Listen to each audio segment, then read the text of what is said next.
કેમ બેઠા બેઠા મલકાવ છો આટલા બધા? બસ નવરાત્રી આવવાની છે એટલે આમ દિલથી અંદરથી આમ ફીલ થવા માંડ્યું છે. હા, વાતાવરણમાં આમ નવરાત્રીનો માહોલ બની જાય નવરાત્રી આવે ને એટલે. પણ નવરાત્રી 6 કઈ તારીખે? નવરાત્રી છે 3 તારીખે અને 8મે મારો બર્થડે છે, યાદ નહીં તમને? 8મે તારો બર્થડે છે, યાદ છે ને મને. આ વખતે તો જોરદાર ગરબા રમવા છે, પણ હજી સુધી સોસાયટીમાં મીટિંગ નહીં કરી આ લોકોએ. તમને આખા ગામ કરતા પહેલા ઉતાવળ હોય બધી વસ્તુમાં. અરે ભાઈ, બીજે બધી મીટિંગો થઈ ગઈ ને એટલે કહું છું હું. ભલે, પણ આપણે પહેલેથી કોઈ ઉપાસન કરવાનું નહીં. આ જુંદી મને છે ને કોઈએ કોઈ વાતે રોક્યો નહીં. એટલે કહેવા શું માંગો છો? હું તમને રોકું છું એમ? અરે ના ભાઈ ના, તું મને ક્યાં રોકું જ છું. તું તો મને સાચી સલાહ આપું છું, કાયમ માટે સાચો રસ્તો બતાવું છું.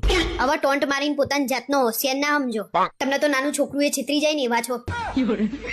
હા, એટલે જ તો તારા ઘરના ફાઈ ગયા છે.